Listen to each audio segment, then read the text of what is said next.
Hello everyone. This is our last theme, international communication. Interestingly, the course of international journalism and uh, communication models are ending on the same theme. It's an interesting theme. Basically, international communication is based on the idea of internationalization. Internationalization in communication began after the Second World War, when the Western powers decided to share the benefits of their achievements, technological achievements, which made them modern societies with the traditional societies. And the ideas of national development, nation building also started vibrating around the world. It also helped in establishing a Western hegemony over most of these post-colonial societies. Many of us were, not us, but rather our predecessors, were very happy, and they thought that westernization somehow is also modernization. The idea of westernization got mixed up with modernization because of international communication, because internationalization was shared with the world through international communication systems, experts, development support communication, and many of these things, and also the ideas of development, modernization. This intermix of all themes really helped what we call an idea of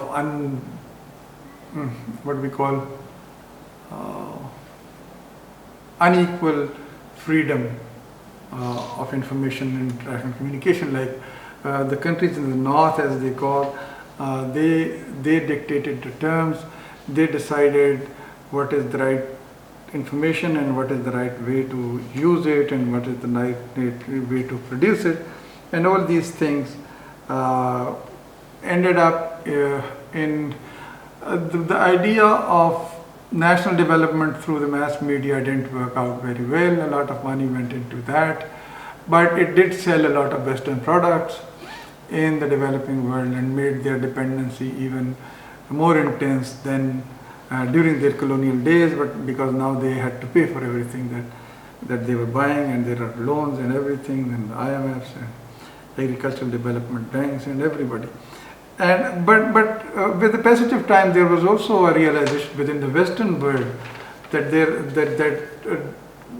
because of internationalization and international flow of communication, somehow there is a huge homogenization taking place within the Western culture, and there is no innovation at work. But still, we see that it's not that simple for us. For them, it might be something that they can live with, but for us, it's really difficult, because the ideas of self-hate, self-loathe, and low self-esteem, while being exposed to the Western development images, became part of parcel of many of the developing societies. Then Hamid Maulana is the scholar who really tried to deal with it, and he tried to show how it all happens.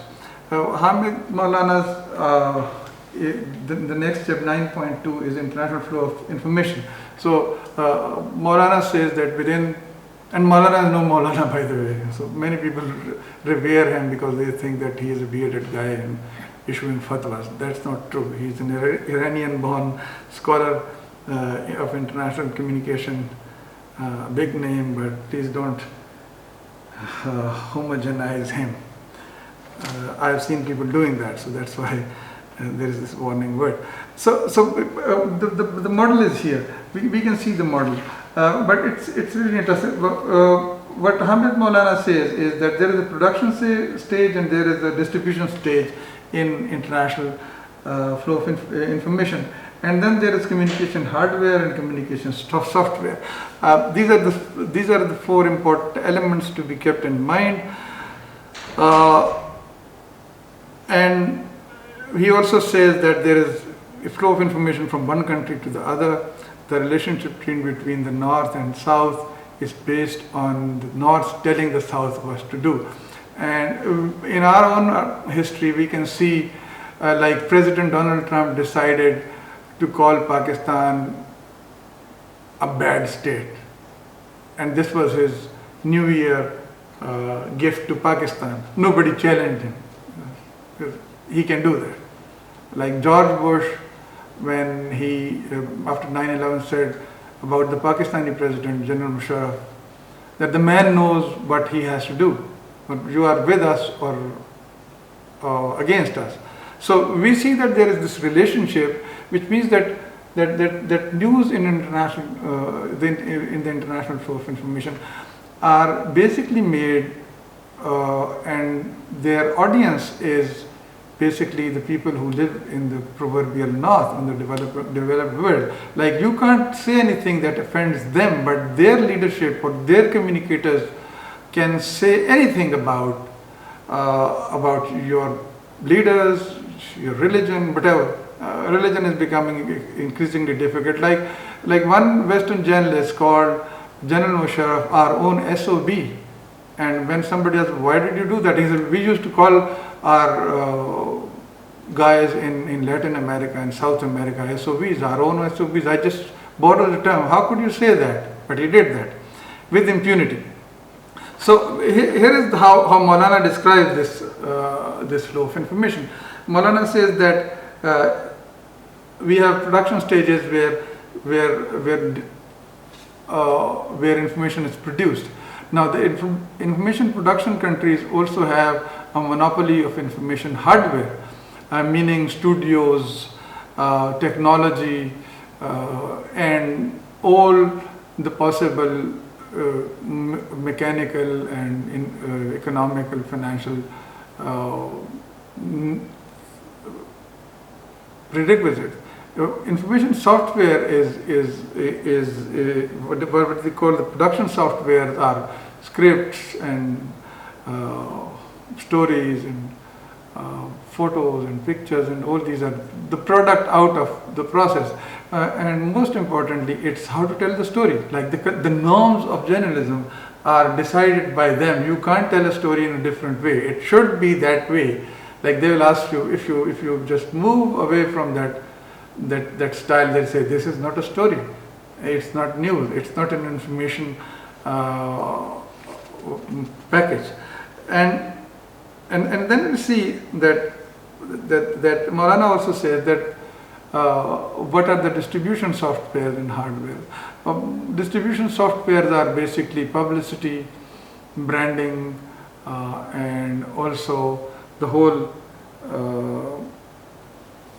what we call marketing.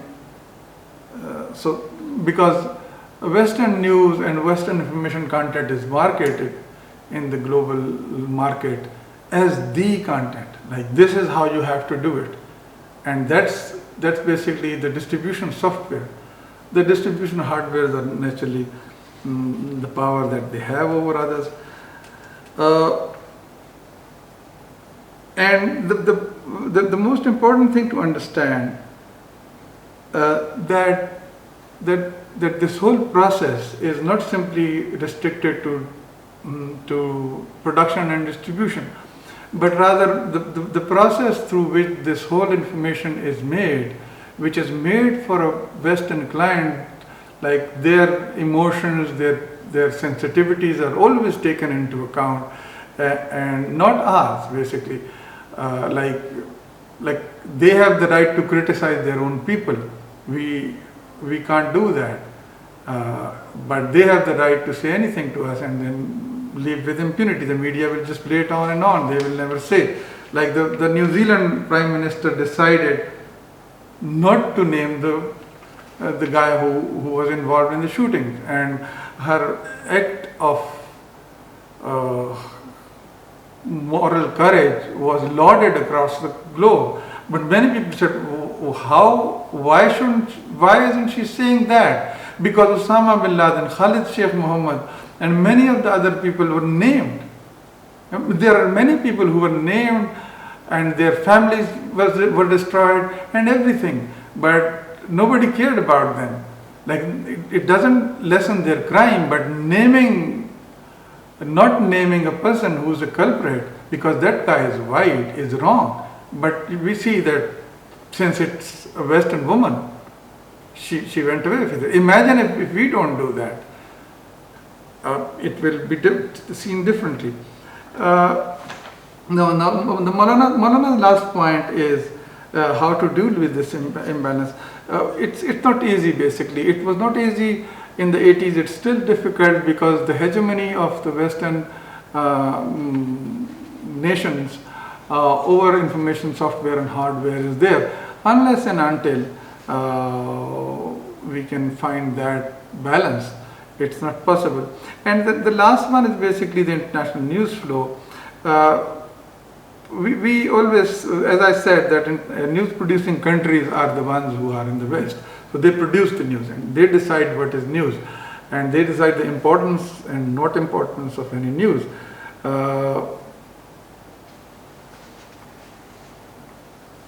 And the way we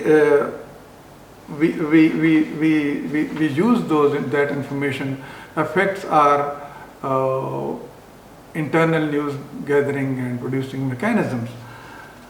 Like when it comes to television especially, it's really difficult. It's really difficult because television is a phenomenon where the West has dominance, like the audiovisual production facilities. So we see that movie making, we always see that there is a Bollywood film industry, but you see, it's always, even being such a, they earn a lot of money, but they don't have that much of the effect. They are always happy with, oh, we can really affect Pakistan, okay, good. Right now the Turkish dramas are taking over and everybody is happy. So, and these are basically, this is basically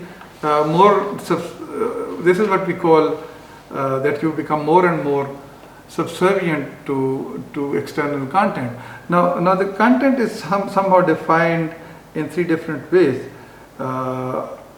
because television is something that is very effective in what we call the trans-nationalisation of different ideas. Like, it goes beyond nations.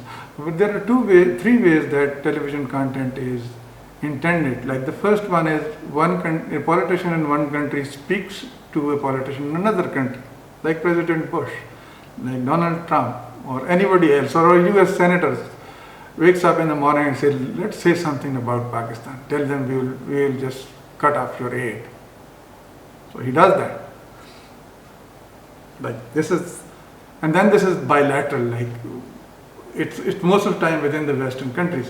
Like, content is developed and it is shared with another country, and there are intended, unintended effect, but there is a kind of understanding that is there. And then there is multilateral. Multilateral content is basically the content that goes into everybody's drawing room, bedroom, and people are affected. The most important aspect of multilateral content is that it's unpredictable. You can't measure the effects. The effects are not measurable. It's most of the time this content, audiovisual content, and also dramatized content has a lot of power, and that power is never easily measurable. You can see a lot of dependency. You can see least dependency, or things like that, and these colors will happen.